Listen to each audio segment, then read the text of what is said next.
Good morning, students. Say in physics, we have already gone through the first two chapters. Electrostatics, capacitor का भी काफ़ी हिस्सा जो है हमने कंप्लीट कर लिया है. एक पोर्शन कैपेसिटर का हमारा बाकी रह जाता है, that is capacitor with dielectrics. उसे हम बाद में करेंगे in physical class. In video session now we are going to start with the fresh chapter. और जो फ्रेश चैप्टर है वो है हमारा chapter number 3, that is current electricity. अब ध्यान देना, सेकंड चैप्टर का जो छोटा सा पार्ट है वो कभी भी मैं आपको वीडियो सेशन भेज दूंगा, वो एक ही पॉइंट बाकी है. आज मैं यहाँ पे फ्रेश चैप्टर स्टार्ट करना चाहता हूँ, दैट इज करंट इलेक्ट्रिसिटी. काफी इंपॉर्टेंट चैप्टर, बहुत वेटेज वाला चैप्टर है आपके, तो इसके ऊपर ध्यान देना आप करंट इलेक्ट्रिसिटी पे. कुछ पोर्शन इसका जो है रिमूव कर दिया है, कलर कोड ऑफ रेजिस्टेंस वो रिमूव कर दिया है सीबीएसई ने for the current year, and also they have remove the part of combination of cell in series and parallel. तो दो पोर्शन को हम हटा देके बाकी सारी चीजें जो है करंट इलेक्ट्रिसिटी की वो यहाँ पे हमें डिस्कस करनी है. चलिए करंट इलेक्ट्रिसिटी की हम अगर बात करते हैं, सबसे पहली चीज क्या आ रही करंट इलेक्ट्रिसिटी में. नाम से ही पता चल रहा है कि the chapter is talking about electric current. ये चैप्टर में जो है हम इलेक्ट्रिक करंट के बारे में बात कर रहे हैं. अब इलेक्ट्रिक करंट जो है बेसिकली वो दो टाइप के होते हैं. एक होता है डीसी करंट, एक होता है एसी करंट. डीसी करंट को हम कहते हैं डायरेक्ट करंट, एसी करंट को हम कहते हैं ऑल्टरनेटिंग करंट. इस चैप्टर में करंट इलेक्ट्रिसिटी में हम सिर्फ और सिर्फ डीसी की बात करेंगे. एक पूरा चैप्टर है आपका 7th chapter, that is related to AC current, उसकी बात करेंगे हम वो 7th चैप्टर में.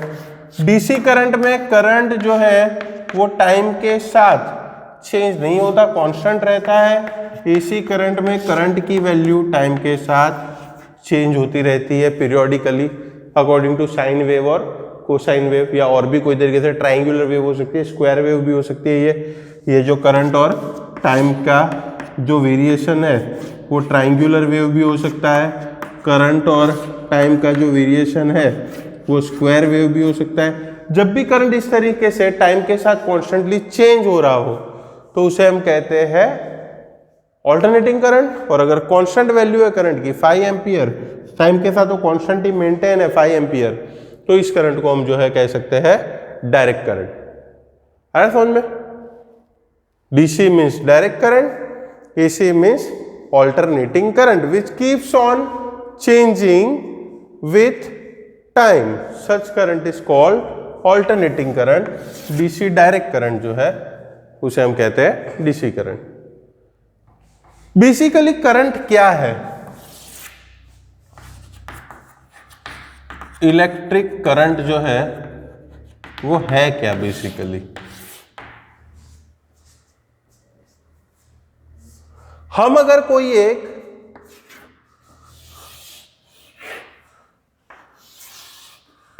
ये कॉपर वायर ले रहे हैं, चलिए ये जो है हम कहेंगे कंडक्टिंग वायर है.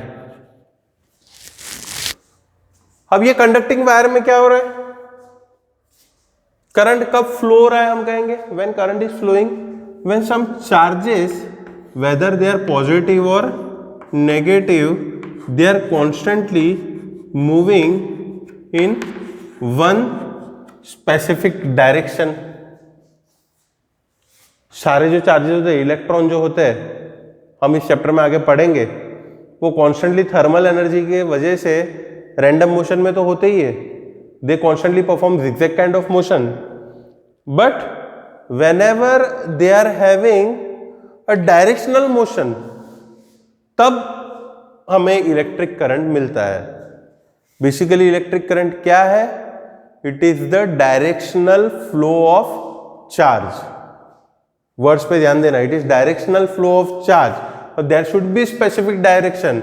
नहीं तो क्या होगा? Amount of charge that is moving from one side to other side and amount of charge that are coming from other side to the first side, they both will become same. अगर वो दोनों same हो जाते तो current की value हो जाएगी 0. तो इलेक्ट्रिक करंट क्या है? It is directional flow of charge. अब ये क्रॉस सेक्शनल है हमारा, ये क्रॉस सेक्शन है, जो भी क्रॉस सेक्शन एरिया है ये, अगर हम आगे की बात करें तो ये क्रॉस सेक्शन में से ये चार्ज जो है वो फ्लो होके आगे बढ़ रहे हैं।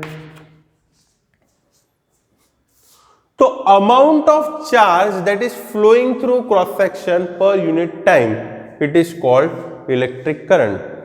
सपोज यहां से डेल्टा क्यू जो है it is amount of charge that is flowing in time interval delta T, then electric current, the average value of electric current can be written as delta q by delta t.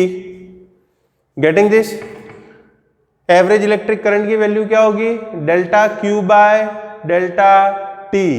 The amount of charge that is flowing through cross section per unit time, it is known as electric current, it is delta Q by delta T. हम सबको पता है कि SI unit of current, electric current जो fundamental unit है, quantity है, उसका SI unit ampere है। SI unit of current is ampere. 1 ampere is 1 coulomb पर सेकेंड।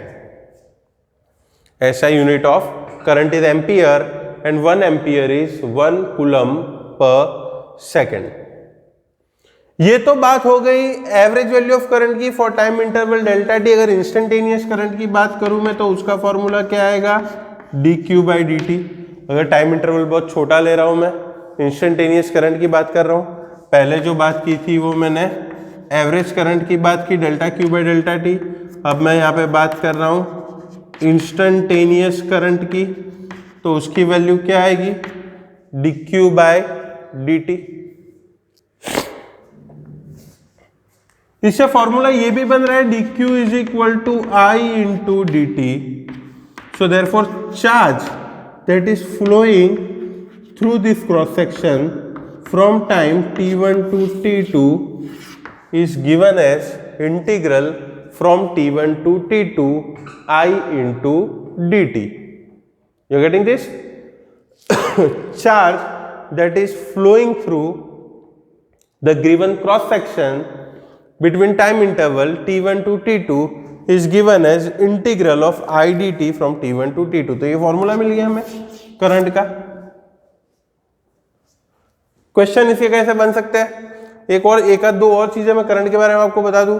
अगर ये आपका वायर है, उसका क्रॉस सेक्शन बड़ा छोटा हो रहा है, ये वायर है, कहीं पतला वायर है, कहीं मोटा वायर है, लेकिन अगर यहां से करंट आई फ्लो हो रहा है तो यहाँ पे भी आई ही फ्लो होगा, यहाँ पे भी आई ही फ्लो होगा।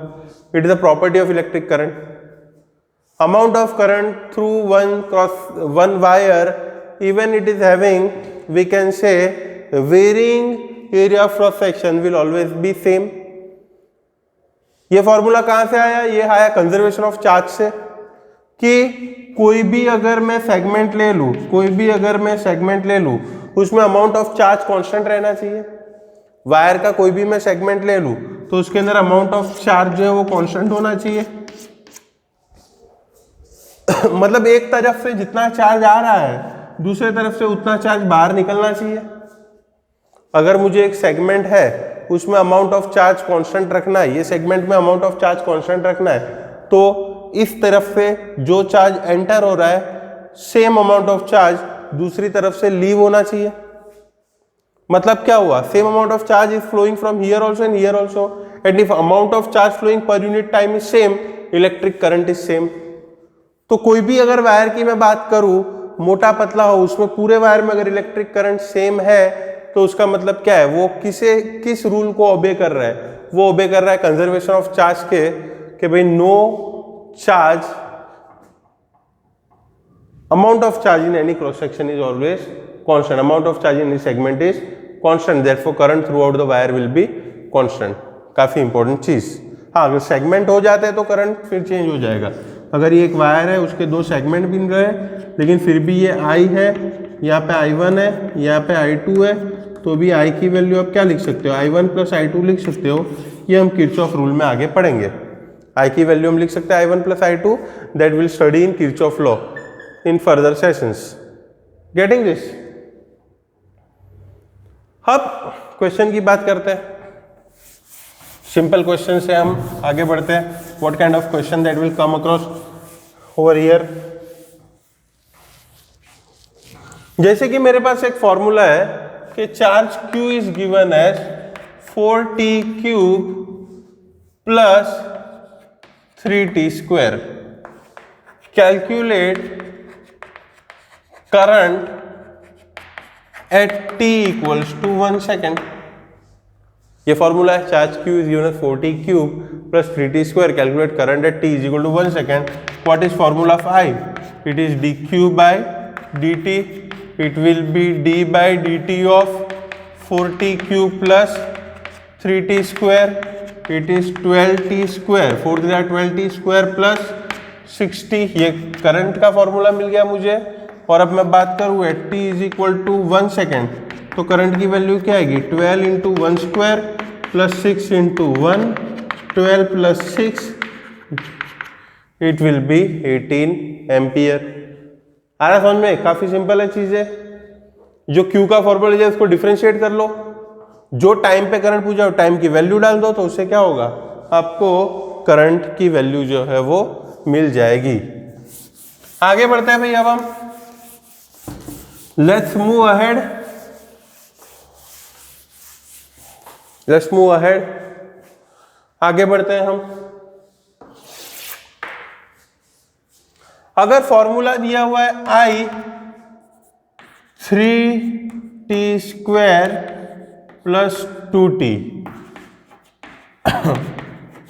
Calculate charge that is been flowing through wire. Okay, question है calculate charge that is been flowing through wire in first 2 seconds. ये क्वेश्चन है. I is equal to 3t square plus 2t. Question क्या दिया हमें? Calculate the charge flowing through the wire in first 2 second. Charge ढूंढने को कहा है. Formula का integration I D T. First 2 second है, मतलब टाइम की लिमिट क्या रखूं? 0 to 2. आई का फॉर्मूला क्या दिया हुआ है हमें? 3t square plus 2t into D T. इसका इंटीग्रेशन करेंगे. चलो, टी स्क्वायर का integration t cube by 3, t का integration t square by 2. Time interval 0 to 2. ये 3 3 कैंसिल होगा, ये 2 2 कैंसिल होगा. t क्यूब मतलब 2 का क्यूब, और यहाँ पे 2 का square, 8 plus 4. So charge that is following is nothing else but what? 12 coulomb. देख रहे हो आप? दो जो मैंने आगे 2 फॉर्मूला लिखे थे उसके ऊपर ये क्वेश्चन मैंने बनाया. अगर Q की वैल्यू दी है और आपको करंट पूछा है तो आप क्या करोगे? सीधा डिफरेंशिएशन करोगे.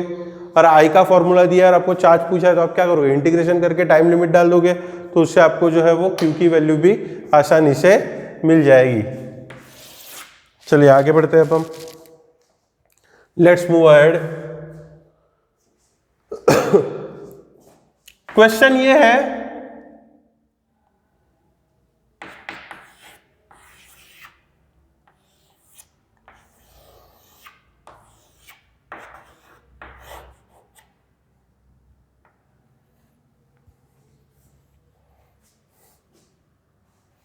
क्वेश्चन ये है कि हाइड्रोजन एटम है. ये हाइड्रोजन एटम में हमें पता है कि सेंटर में एक प्रोटॉन है जो न्यूक्लियस है, उसके आसपास एक इलेक्ट्रॉन जो है वो रिवॉल्व हो रहा है.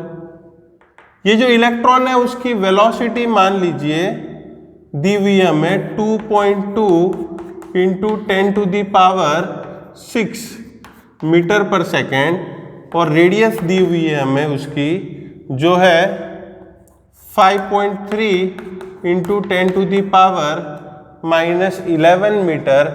हमें क्वेश्चन दिया हुआ है calculate current, okay, due to motion of electron. Question को समझिए पहले. क्वेश्चन में ये क्या दिया हुआ है, हमें दिया हुआ है calculate the current due to motion of electron. Sorry, we know that electron is basically a charge, and whenever there is a flow of charge we get the electric current. Whenever there is flow of charge we get electric current. Question given to you is that if electron is revolving in hydrogen, then basically charge is moving, and due to that motion of charge some current should get produced. So what is that current? Quite simple it is. Current की value क्या होनी चाहिए, Q by T, charge flowing per unit time, यही तो है current की value, dQ by dt मतलब charge flowing per time Q by T. अब अगर बात करें हम एक रोटेशन की, तो एक रोटेशन में कोई भी एक क्रॉस सेक्शन में ले लूं इसके पाथ का, तो उसमें से कितना चार्ज पास होगा, एक इलेक्ट्रॉन के जितना मतलब E जितना. और टाइम पीरियड कैसे दिख सकते हैं हम, distance 2 pi R upon velocity v, ये टाइम पीरियड का फॉर्मूला है. आ रहा है समझ में. Q मतलब के चार्ज है E, और इलेक्ट्रॉन का टाइम पीरियड कैसे मिल सकता है, 2 pi R upon velocity v. तो इससे जो करंट प्रोड्यूस होगा वो क्या होगा, EV अपॉन 2 पाई आर. आ रहा है समझ में. जो करंट की वैल्यू होगी वो क्या होगी, EV upon 2 pi R. E मतलब charge of electron 1.6 into 10 power minus 19.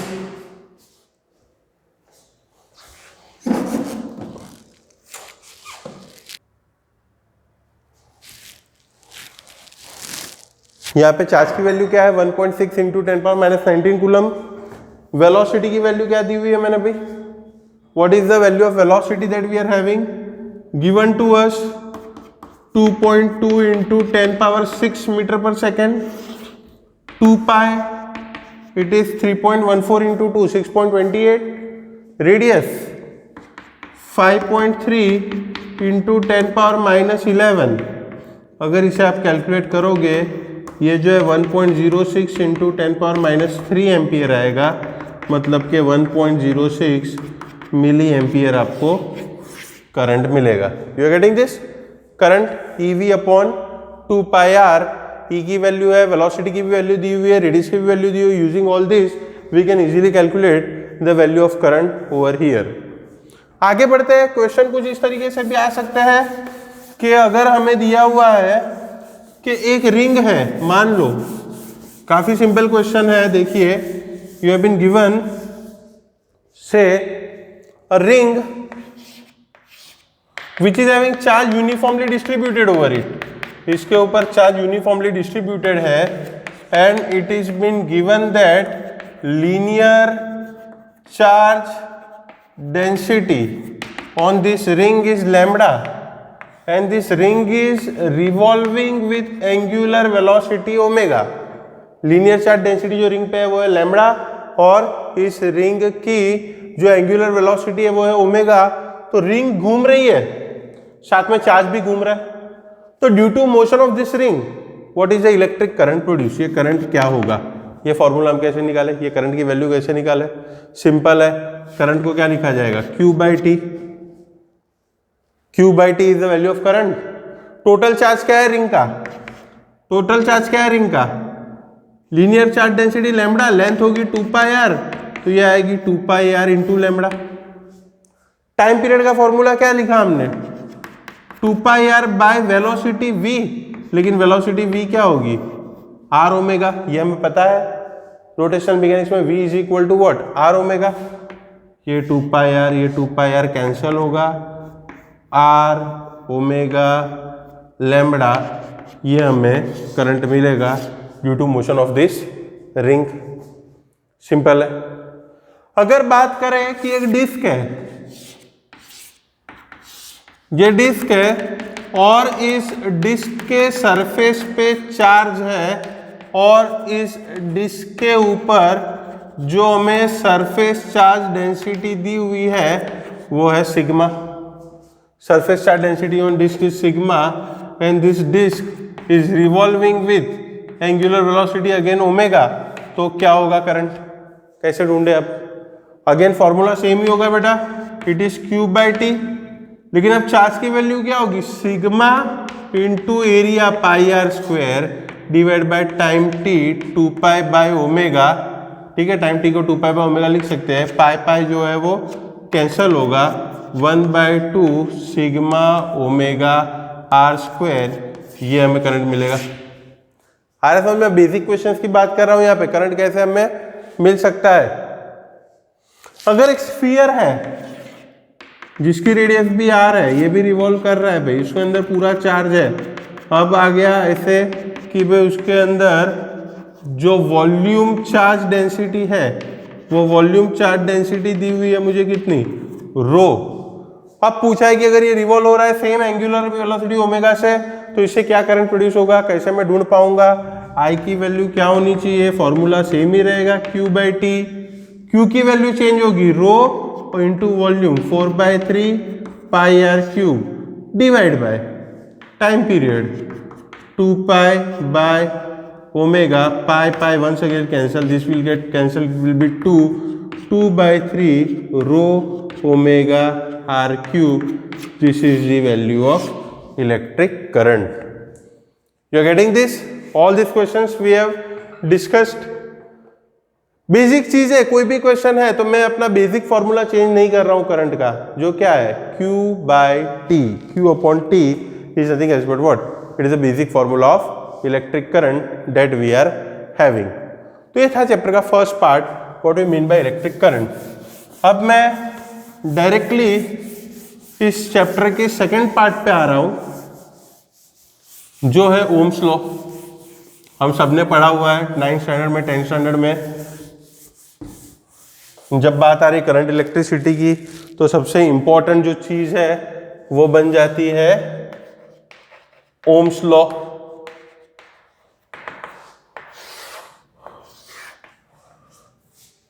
क्या कहा गया ओम्स लॉ में, अगर मेरे पास एक कंडक्टिंग वायर है, अगर इसके दोनों एंड के बीच में पोटेंशियल डिफरेंस जो है वो V दिया हुआ है, and current flowing through the wire is equal to I, what is the statement of Ohm's law? In specific physical condition, you can note down these words, in specific physical condition, current flowing through the wire is directly proportional to the potential difference across its ends. You are getting this? In specific physical condition, current flowing through the wire directly proportional to potential difference across its ends. I is directly proportional to V. Current flowing through the wire is directly proportional to what? Potential difference across its ends. इसे ऐसे भी लिखा जा सकता है, V is proportional to I. One is the same thing. If I is proportional to V, V is proportional to I. Proportionality sign अब मुझे दूर करना है, तो मैं यहाँ पे जो कांस्टेंट रखूंगा वो है R. R जो है it is called resistance of this particular wire. R is nothing but resistance of wire. R की वैल्यू क्या होगी, V/I। What is SI unit of resistance? It is ohm, given after the scientist name Ohm, and 1 ohm is 1 volt per ampere. SI unit of resistance is ohm, 1 ohm is 1 volt per ampere. Getting the Ohm's law? Under specific physical condition, the current flowing through the wire is directly proportional to the potential difference applied across its terminal. V is proportional to I, so V is equal to R into I, or V is equal to IR. Resistance R is V/I. Its SI unit is ohm. 1 ohm is 1 volt per ampere. Resistance depends on what? Resistance किन चीजों पे depend करता है? Resistance depend कर रहा है material of wire पे, resistance depends on material of wire, resistance depends on temperature of wire, temperature के साथ भी वो चेंज होगा, and resistance depend upon dimension of wire also. हम उसके बारे में आगे बात करेंगे। रेजिस्टेंस कौन सी चीजों पे डिपेंड कर रहा है, मटेरियल ऑफ वायर, किस चीज का वायर बना हुआ है, एल्यूमिनियम का है, कॉपर का है, सिल्वर का है, depends upon material of wire, it depends upon the temperature of the wire, it also depends upon most important thing dimension of the wire. So R depends upon these following things: material, temperature and dimension. ठीक है। अगर मोटा पतला wire है तो उसका resistance कैसे change होगा, लेंथ के हिसाब से भी रेजिस्टेंस कैसे चेंज होगा, will discuss that, but it do depend upon dimension of the wire. अगर मैं ग्राफ बनाऊं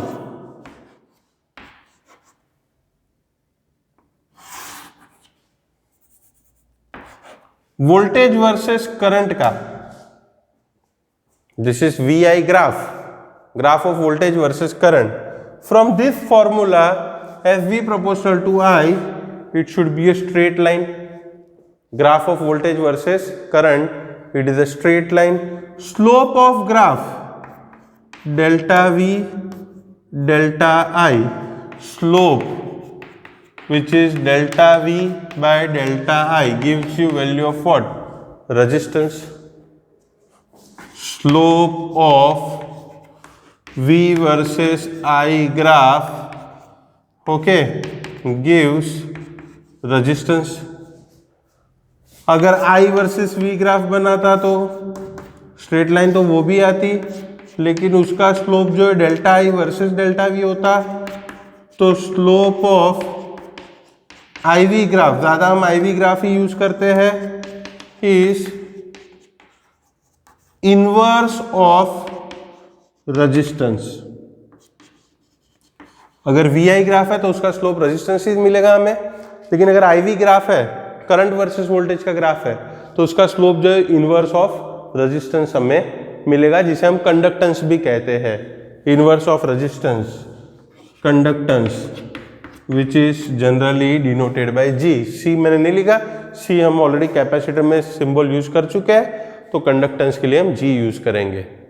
VI ग्राफ जो हमें क्या दे रहा है, VI graph gives us the value of, slope of VI graph gives us the value of resistance, slope of IV graph gives us the value of conductance which is inverse of resistance.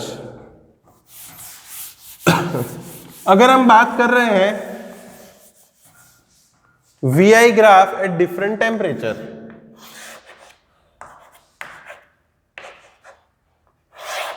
मान लो ये temperature T1 पे है, ये T2 पे है और ये T3 पे है, ये VI graph.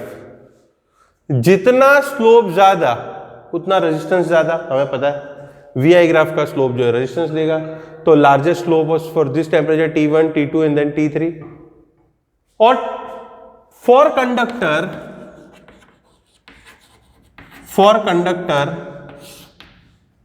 resistance increases with increase in temperature.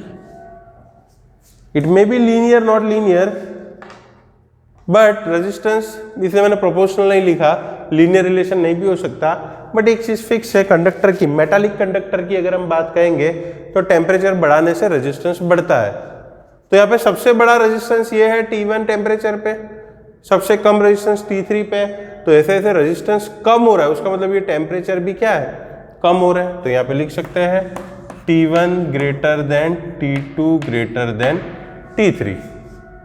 लेकिन अगर यही ग्राफ IV ग्राफ होता तो क्या होता, ये अगर T1 होता, ये T2 होता, ये T3 होता, तो ये केस में क्या होता, कंडक्टेंस इसका लार्जेस्ट है तो इनवर्स रेजिस्टेंस इसका लोएस्ट होता, तो टेम्परेचर भी लोएस्ट होता, तो T1 less than T2 less than T3। याद रखिए ये ग्राफिकल क्वेश्चन आपके आ सकते हैं, तो इन चीज़ों पे आप ध्यान रखिए, ये दोनों चीज़ें यहाँ पे काफ़ी इंपॉर्टेंट है। रेजिस्टेंस की हमने बात की, कौन से फैक्टर्स पे डिपेंड करता है, resistance depends on material of wire, resistance depends on temperature of wire, resistance also depends on the dimension of the wire, and then also graphs.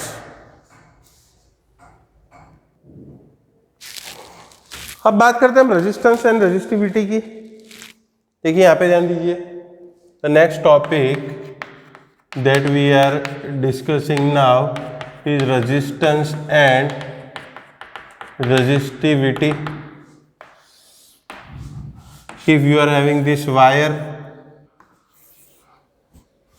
which is having area of cross section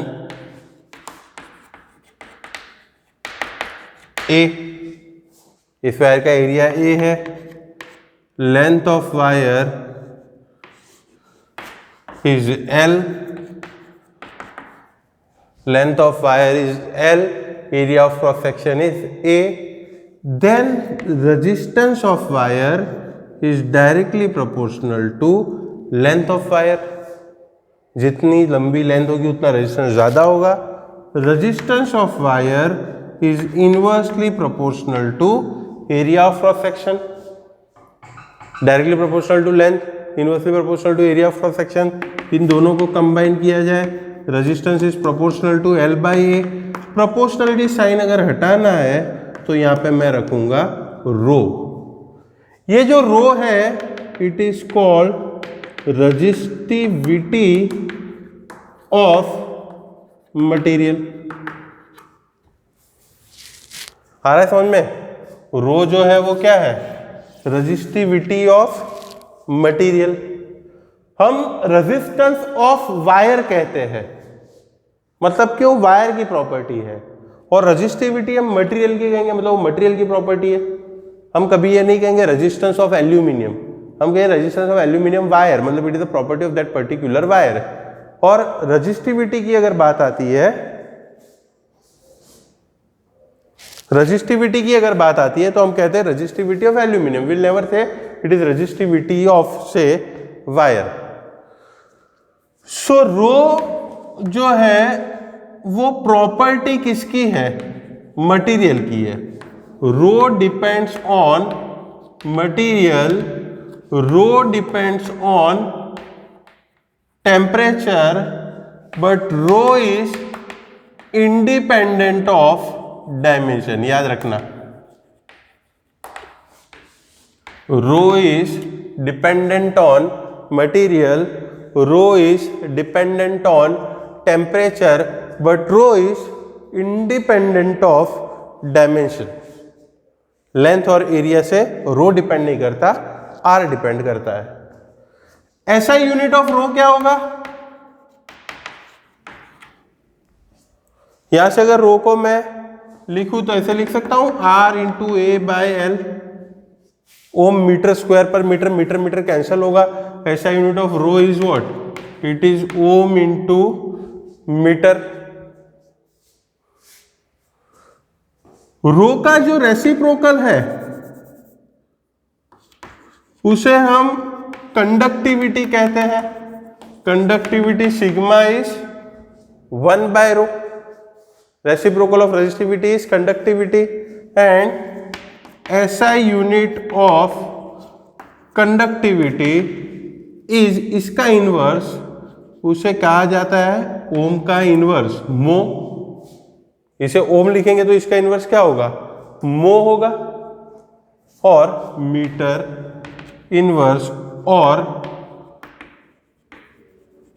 siemens भी जो है वो conductivity का unit है. You are getting this? Okay. So resistivity rho is remember property of material and not the property of wire, whereas R जो है resistance जो है वो property of wire होगा. तो यहाँ तक सेशन हम रखेंगे.